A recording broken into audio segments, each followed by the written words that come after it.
প্রিয় দর্শক, আমরা এই মুহূর্তে রয়েছি আরাফাতের মাঠে, যেখানে আমাদের প্রিয় নবী হযরত মুহাম্মদ সাল্লাল্লাহু আলাইহি সাল্লাম বলেছিলেন এই মাঠটি হবে আমাদের হাসরের মাঠ, যেটি কায়েম হবে এর পরপরই, অর্থাৎ আমাদের মৃত্যুর পরে যেখানে আমাদেরকে তুলে হিসাব নিকাশ করা হবে, এই সেই আরাফার মাঠ। আসসালামু আলাইকুম, দেশ এবং দেশের বাইরে থেকে যেখান থেকে দেখছেন। প্রিয় দর্শক, আমি এই মুহূর্তে রয়েছি আরাফার মাঠ।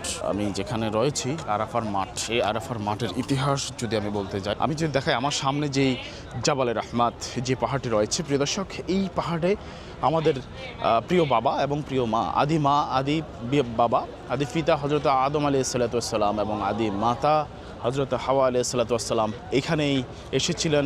একজন ছিলেন শ্রীলঙ্কা আর একজন ছিলেন জিদ্দা। দুজনেই একসাথে মিলিত হয়েছিলেন এই পাহাড়ের উপরেই। আমি যেখানে দাঁড়িয়ে আছি এখানে এই পাহাড়টি কিংবা এই মাঠটির নাম হচ্ছে আরাফাতের ময়দান। এই ময়দান আমাদের ইসলামের জন্য বিশেষ গুরুত্বপূর্ণ একটি ময়দান। আমার মৃত্যুর পরে আমি এখানেই উঠব এবং এই আরাফাতের মাঠটি যত বড়, আল্লাহ তাআলা বলেছিলেন মৃত্যুর পরে হাসরের ময়দান তৈরি করা হবে আরাফাতের মাঠে। এই মাঠের মধ্যেই কিন্তু আমাদের পৃথিবীর সকল মানুষদেরকে তোলা হবে।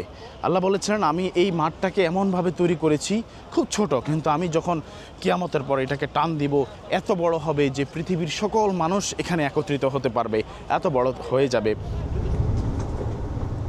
আসসালামু আলাইকুম প্রিয় দর্শক, আমরা এই মুহূর্তে যাচ্ছি আরাফার ময়দান বা আরাফার পর্বত, যেটিকে বলা যায় জাবালে আর রহমা।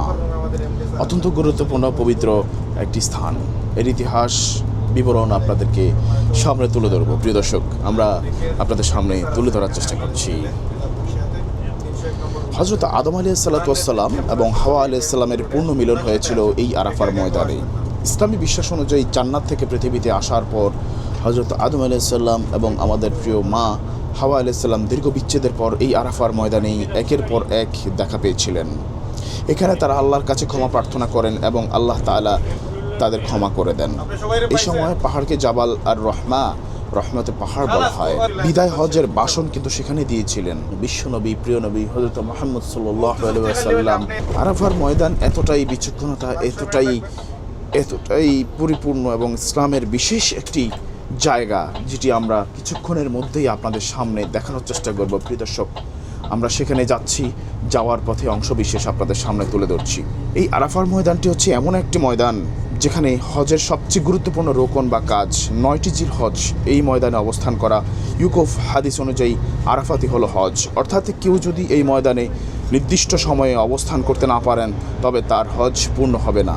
আর সেই ময়দানেই আমরা এখন সেই ময়দানের গন্তব্যে পৌঁছার জন্যই আমরা যাচ্ছি। প্রিয় দর্শক, আমরা কিন্তু একে একে আস্তে আস্তে করে আমরা চলে যাচ্ছি আরাফার ময়দানে, যেটি রয়েছে আরাফাতের মাঠ বা আরাফাত পর্বত বলা হয়। ইসলামের খুব গুরুত্বপূর্ণ একটি পবিত্র স্থান এটি। প্রিয় দর্শক, ইসলামের পূর্ণতা পায় আরাফাতের ময়দান থেকেই। আরাফাতের দিনেই আল্লাহ তাআলা ঘোষণা করেছিলেন যে তিনি দিন বা ইসলামের পরিপূর্ণ করেছেন। সূরা আল মাইদা এর 3 নম্বর আয়াতটি এই দিনে নাজিল হয়েছিল বলে অনেকে বর্ণনা থেকে জানা যায়। প্রিয় দর্শক, আপনারা দেখতে পাচ্ছেন এই মুহূর্তে রাইট সাইড, অর্থাৎ এই যে আরাফাত স্ট্রিট 102, এখান থেকে এই আরাফাতের মাঠ শুরু হচ্ছে যাচ্ছে। প্রিয় দর্শক, আমরা দেখেছি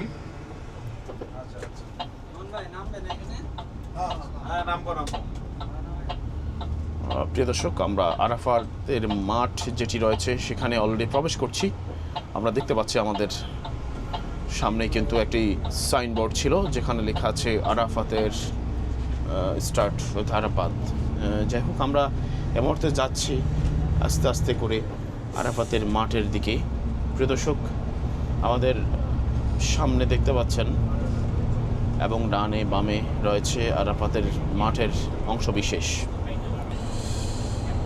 এই আরাফাতের ময়দান এমন একটি ময়দান যেখানে হযরত আদম আলাইহিস সালাতু ওয়াস সালাম এবং হাওয়া আলাইহিস সালামের একমাত্র প্রথম, যেখানে পৃথিবীর বুকে যেখানে দেখা হয়েছিল, এবং এখানেই পৃথিবীতে আসার পরেই হযরত আদম আলাইহিস সালাম এবং হাওয়া আলাইহিস সালামকে মাফ করে দিয়েছিলেন একমাত্র একটি নামের ওসিলায়, সেটি হচ্ছে লা ইলাহা ইল্লাল্লাহ মুহাম্মাদুর রাসূলুল্লাহ সাল্লাল্লাহু আলাইহি ওয়াসাল্লাম। অর্থাৎ আমাদের প্রিয় নবী হযরত মুহাম্মদ সাল্লাল্লাহু আলাইহি ওয়াসাল্লামের নামেই কিন্তু কারণেই ওনাকে ক্ষমা করে দিয়েছে। প্রিয় দর্শক, আমরা এই মুহূর্তে রয়েছি আরাফাতের মাঠে, যেখানে আমাদের প্রিয় নবী হযরত মুহাম্মদ সাল্লাল্লাহু আলাইহি সাল্লাম বলেছিলেন এই মাঠটি হবে আমাদের হাসরের মাঠ, যেটি কায়েম হবে এর পরপরই, অর্থাৎ আমাদের মৃত্যুর পরে যেখানে আমাদেরকে তুলে হিসাব নিকাশ করা হবে, এই সেই আরাফার মাঠ। আল্লাহ তাআলা বলেন, আমি এই মাঠটি এতটা ছোট, তবে পৃথিবীর সকল মানুষকে একসঙ্গে এখানে উঠানো হবে। অর্থাৎ এটি আল্লাহ তাআলা বলেছিলেন যে এই যে আরাফাতের মাটি রয়েছেন, আল্লাহ তাআলা এক পাশে ধরে এতভাবে টান দিবে, এমনভাবে টান দিবে যেটা পৃথিবীর সকল মানুষ এক জায়গায় রাখার মতো জায়গা হয়ে যাবে। প্রিয় দর্শক, সেই মাঠে আমরা কিন্তু এই মুহূর্তে অবস্থান করছি।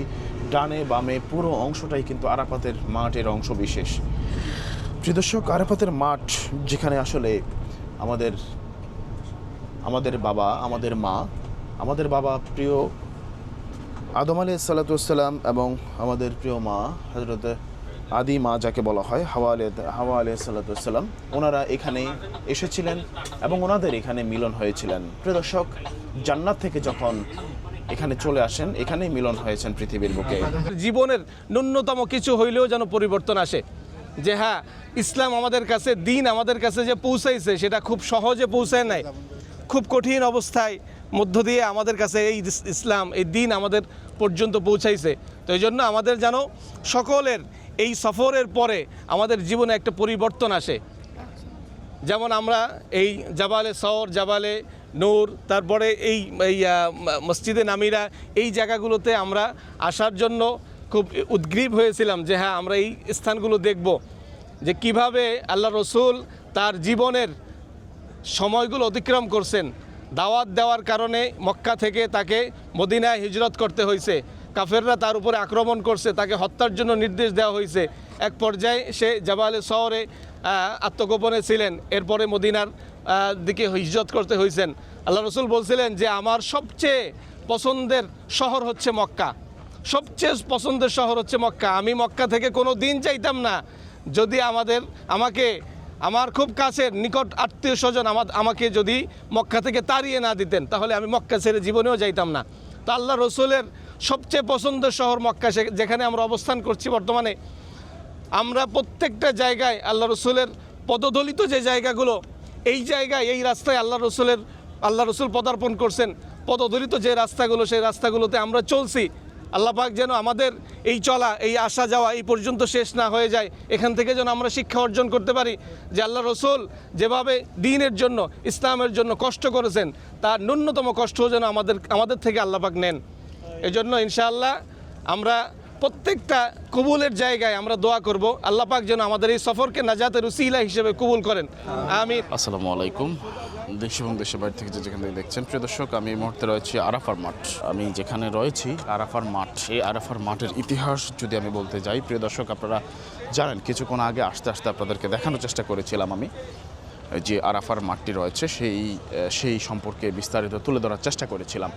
আমি যদি দেখাই আমার সামনে যেই জাবালে রাহমাত যে পাহাড়টি রয়েছে, প্রিয় দর্শক, এই পাহাড়ে আমাদের প্রিয় বাবা এবং প্রিয় মা, আদি বাবা, আদি পিতা হযরত আদম আলাইহিস সালাতু ওয়াস সালাম এবং আদি মাতা হযরত হাওয়া আলাইহিস সালাতু ওয়াস সালাম এখানেই এসেছিলেন। একজন ছিলেন শ্রীলঙ্কা আর একজন ছিলেন জেদ্দা। দুজনেই একসাথে মিলিত হয়েছিলেন এই পাহাড়ের উপরেই। প্রিয় দর্শক, আমি ওই পাহাড়ের সামনে রয়েছি।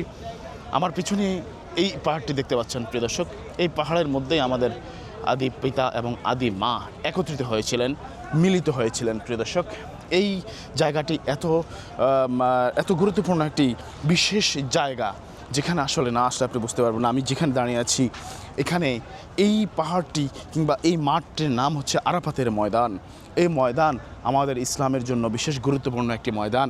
আমার মৃত্যুর পরে আমি এখানেই উঠব এবং এই আরাফাতের মাঠটি যত বড়, আল্লাহ তাআলা বলেছিলেন মৃত্যুর পরে হাসরের ময়দান তৈরি করা হবে আরাফাতের মাঠে। এই মাঠের মধ্যেই কিন্তু আমাদের পৃথিবীর সকল মানুষদেরকে তোলা হবে। আল্লাহ বলেছিলেন আমি এই মাঠটাকে এমনভাবে তৈরি করেছি, খুব ছোট, কিন্তু আমি যখন কিয়ামতের পর এটাকে টান দিব এত বড় হবে যে পৃথিবীর সকল মানুষ এখানে একত্রিত হতে পারবে, এত বড় হয়ে যাবে।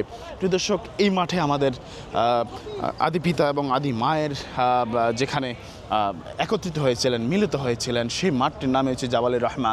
আমার এই বাম পাশে এই যে দেখতে পাচ্ছেন এই পাহাড়টি, এই পাহাড়ের উপরেই তাদের মিলিত হয়েছিলেন তারা, এবং এই পাহাড় থেকে, এই আরাফাতের মাঠ থেকেই তারা মাপ পেয়েছেন, যেখানে জান্নাতে ইসলামের আমাদের প্রিয় মা এবং প্রিয় বাবা আদম আলাইহিসসালাম এবং মা হাওয়া আলাইহিসসালাম ওনারা যে ভুল করেছিলেন, কিংবা হচ্ছে যে ভুল করে যেই ফলটি খেয়েছিলেন, তার এই ফলের বিনিময়ে কিন্তু আল্লাহ তাআলা হচ্ছেন তাদেরকে পৃথিবীতে পাঠিয়ে দিয়েছিলেন। আর এই ফলের মাসুলের জন্য, অর্থাৎ এটা ক্ষমার জন্য আল্লাহ তাআলার কাছে বারবার ক্ষমা চেয়েছিলেন, এবং পুনরায় ক্ষমা চাওয়ার পরে আল্লাহ তাআলা মাফ করে দিয়েছেন। লা ইলাহা ইল্লাল্লাহ মুহাম্মাদুর রাসূলুল্লাহ। শুধুমাত্র আমাদের প্রিয় নবী হযরত মুহাম্মদ সাল্লাল্লাহু আলাইহি ওয়াসাল্লামের কারণে আমরা এই মুহূর্তে আমাদের মোনাজাতে শরীক হব ইনশাআল্লাহ। আমরা এই মুহূর্তে মোনাজাতে শরীক হয়েছি। আমাদের একজন আলেম যিনি আমাদের মোনাজাত পরিবেশন করছেন, অর্থাৎ এই আরাফার মাঠে আমরা মোনাজাতে শামিল হয়েছি। প্রিয় দর্শক, আমাদের যে কাফেলা ছিল, এই কাফেলাটির মাধ্যমে আমরা এসেছি আইকনিক হজ গ্রুপ। এই আইকনিক হজ গ্রুপের ওলামায়ে কেরামরা মোনাজাত দিচ্ছেন, আমরা সেই মোনাজাতে অংশগ্রহণ করেছি। আমিন আমিন।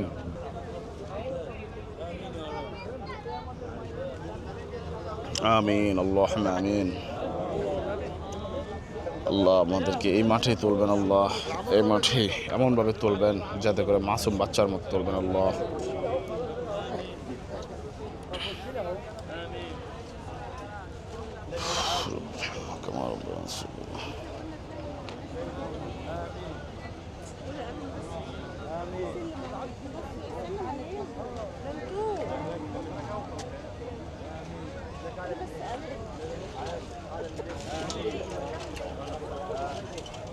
আমিন।